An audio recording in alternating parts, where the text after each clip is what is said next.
And never can one on Gersh years alone, 2 million dollars. After video nefe na Efrem Bowa. Sandu Wochi, but I got me Mathias Ezeaku arrest. My brother, open a police be mega arrest. A chop on if I Nigeria police. What you will do is to quietly enter their motor. Joafa Keba Ogeje. Each of them Ogeje, a buy motor peacefully. One of the things now start up anger in the police book. Now better can mega arrest. He resists by arrest. I watched that video closely. Even I watched the video where somebody is dragging rifle to a police. What do you expect? Why police will trigger off everything? After this arrest, you don't see what an officer do to person. You don't have rifle. Some people for you need resist arrest. If you know truly, but maybe now in your chabo onwegi, nenefuna. In fact, what I'm gonna have you quietly enter motor straight. Mbana that broom na Lagos. I say motor. You say no problem. Don't bully me. Don't bully me. Mayan jinaga broom mayan wo. Buy the motor peacefully. It will make them can we reveal what we know you involved. No you better make arrest.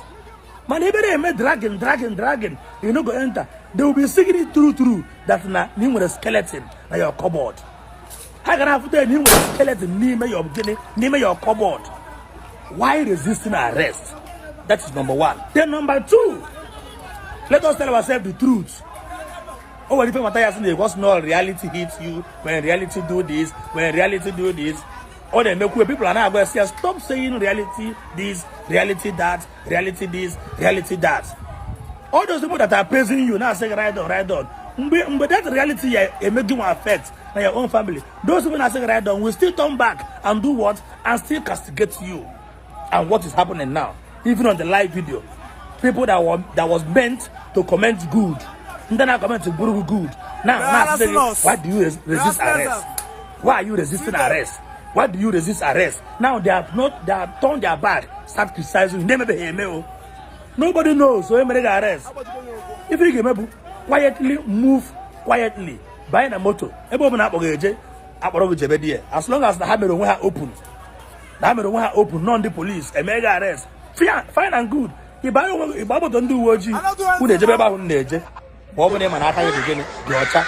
But open I got the Ocha in a resist arrest. That's why you are putting yourself into more trouble.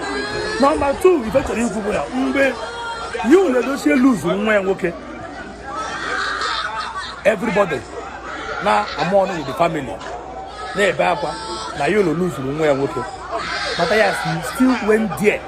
You might be on the very for job and arrest. Now, Jesus said disappoint the family of you this year. Look at what they give us somebody today. You then I go free. What does he do? Onya he made it when he cannot shut us here. They are born. Oh, the government on you now to Raka, on an appointment, on Mathias arrest. Many people in here go today. Now, Nibu, Mathias is the case more quad. Do you know what he means? Might lose his first son. A better now more clear that Jesus have disappointed the family of Yule this year. As if that one is not enough. Where the problem? You call Emeka all sorts of names, criticize Emeka. Mr. Ibu, no problem. A drag Mr. Ibu, let us say Mr. Ibu. Now his Jesus have disappointed him. You call on Edubemonso, not be a criminal, not be idiot. Somebody who has never steal from your pocket. You call Reverend Ejigem Baka many names that he's a criminal.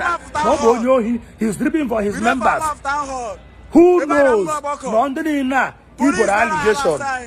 No how or he just defend the allegation. A lot of men of God, Emmanuel Jeremiah Motofei,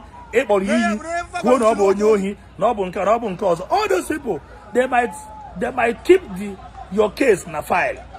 Another IG when you get a Buga case file, after a case file and they treat, they might decide to go and do what and treat the case.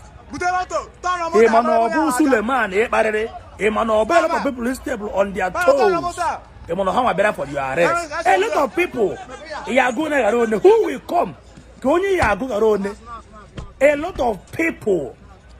Mandarin na Paris, Mandarin in step on their toes. We have never one day condemned activities of your government side. Even the road leading to Suga, they divided into two. No road, nowhere motor will put tire. You go by governor of Enugu State, see I got all of those. Yes, I about Suga. They step on their toes too much. So no Erusia baby arrest.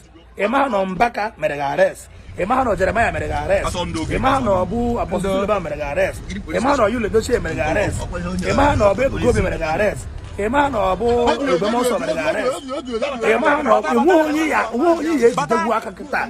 No one boy made arrest until you were age. However, they know you major. And even if you didn't Lucas or major, no Yakata boy out. Those who no Marama, no there's on the process of treating the person case, a lot of people need this step on their toe. They will still carry their own case file. Whatever we are doing today, and they manage to the HD. And they manage the HD. I support the arrest. I better go. One way support to at least I'm not remember that arrest. I put the Jeronia how a letter say that Nana Chogging look and do Woji come and answer. Then that day Ruzie observed a man again, he will get about disobedience. I cannot just say support arrest I better make it. When I'm going to support but what I'm saying is this more than has finally made arrest. You shouldn't have been dragging with Hindu Woji. Somebody break your boys, they take that and anyway. Now, police. That's what they know. Offense number one. For those people who go to law, he have offense number one.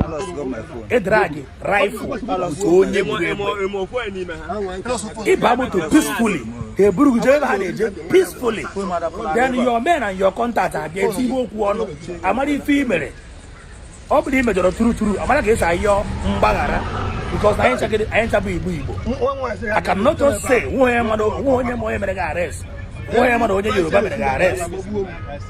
I no arrest? Because I'm this step on that told you too much. No how I'm arrest with the because I can't say from that. But I have room for a video. No number. I may see her today. I don't know what I'm getting internet today. And internet never forget.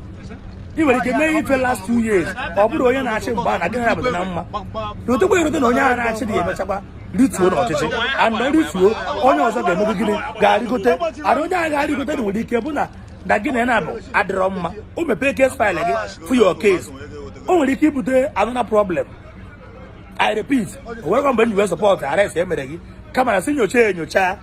And your chair, even the wag against you, Mathias, resisting arrest. When you see people with gun, in the AK-47, 33 magazine, you need resist arrest. Your boys are not drag away. I come out of here, so say back on the arrest, on the against. I am not in support of the arrest. I'm not even arrest. The general will go out Biaza. If I see the Oba, opposite the hazard one day. We have a name as the man can't arrest.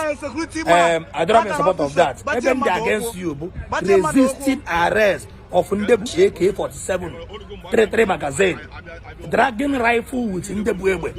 So say back and no Mathias. After this, let us know how to break our tongue, know how to call people out. Makechi, I'm gonna go on.